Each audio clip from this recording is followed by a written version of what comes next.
Hey YouTube, Dawson Ryder here. Welcome to my review for the second issue to the sequel comic to Mighty Morphin Power Rangers and Godzilla, or Godzilla vs. Mighty Morphin Power Rangers, whatever it is. But our second wave of this, just like we did with Turtles, we're getting a second storyline. And last issue was honestly really quite good. You know, I enjoyed the first one for what it was. It was primarily a superficial enjoyment, which I imagine the crossover for this is kind of intended to be that. Like, if we ever got it on the screen, it would be mostly about kind of the shallow toku stuff I don't like, which is just they're gonna fight. But that makes sense for this. Regardless, my point is, I enjoyed the first one superficially, largely because of the art. I really liked the art in that. I think it really captured this really cool epic feel to it and had this very 90s vibe to it, especially with the Rangers having this sort of stylized muscly aspect. And that is one thing that was disappointing about this issue, is that the art was really strange in it. It looked like one of those quickly drawn issues, especially since we're getting these really cool crossover designs, and I wanted to see them in that epic art style like we got a lot in the first one, and that was definitely a letdown here.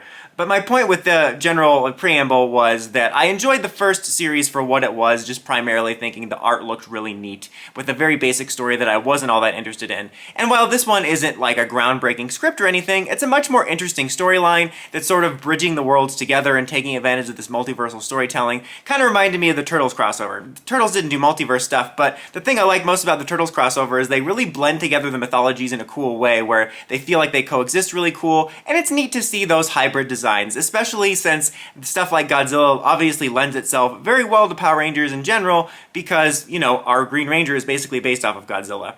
We left on kind of like two cliffhangers. One of them was the Kaiju Psycho Rangers, which I guess I was a little confused at the time. I'm like, okay, that just looks like a normal monster. Like, what's the Ranger about it? And I guess, which is cool, as people pointed out to me in the comments, the idea is that they have monster forms that are based off of Godzilla characters and stuff, rather than just having the monster forms we know from the series, which is cool and makes sense. Maybe they're doing it differently because we know we're getting MMPR Godzilla-based Rangers. I would still love to see what Psycho Rangers would look like based off of these creatures, though, because their designs are already a little monstrous. I think kind of incorporating elements from these creatures into the design of the Psycho Rangers would be neat to see. Who knows, maybe we still will. I haven't seen any previews or anything that indicate that. Regardless, though, we ended up teasing one of them, and then we got to see all of them at the very end, which was really cool. I really do like that idea, and I love that they're pulling from other seasons. You know, we have Astronema and the Psycho Rangers from In Space. We also have the MMPR White Ranger, which was the other cliffhanger, him showing up from a different world or time, and I was hoping we were going to get like a little scene of them interacting. This is primarily meant to be about the superficial stuff, so that makes sense, but I thought that was an interesting dynamic, and also a way for them to have their cake and eat it too, so they can do White Ranger stuff, but also hold on to only doing those original 6 like they always like to do.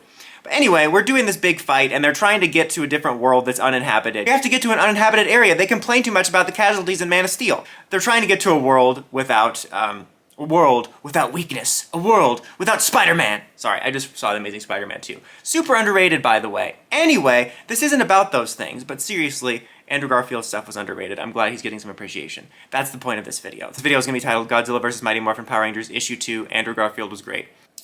Where was I with this? I really jumped all around just then. Oh yes! They're trying to get to an uninhabited world. And they wind up porting to a world where they worship Godzilla as a hero figure, which is a nice little, I guess, reference to the fact that Godzilla will either be the hero or the villain of the story, depending on which one you're watching, which we obviously have actually seen very much so recently in the last year with Godzilla -1, which I'm shocked I didn't call it Shin Godzilla that time. Every time I talk about that movie, I call it Shin Godzilla, and I haven't even seen either of them.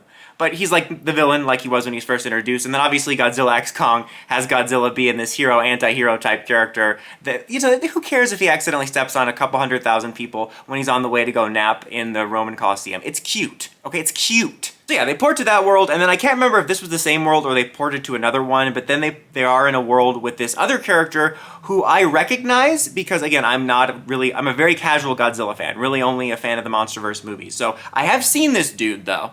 Like, I've seen him, and you know, in various imagery. Primarily, I've seen a lot of figures of him. Like, I instantly recognized him from seeing figures of him pop up when I'm browsing for Sentai and Rider stuff.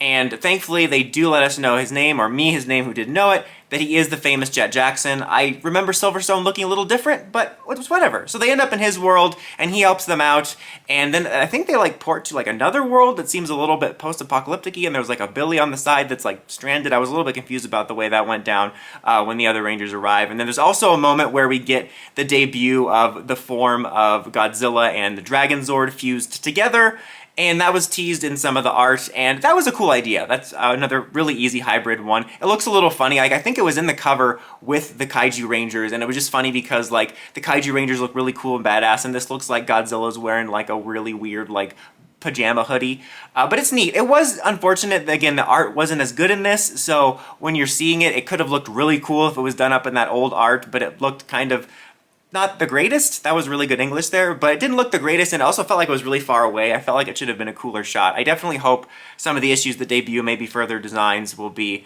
with better art. But yeah, I'm quite enjoying this. Enjoying it more than I thought. Like I said, I enjoyed the first one on a very base level, but this one's nice because I'm able to enjoy sort of the more cool, superficial, fan servicey aspects of like, what's the hybrid design gonna look like? But I also kind of dig the story and the way they're doing it. It's not like it's the most intriguing thing ever, but it's got more going on than Gotchard. I'm sorry I had to take a shot at it. But anyways, guys, let me know what you're thinking of this story so far in the comments as always. Until next time, don't forget to like, comment, subscribe, and climb the steps and ring that bell to get notifications for my videos. Dawson Ryder, signing out.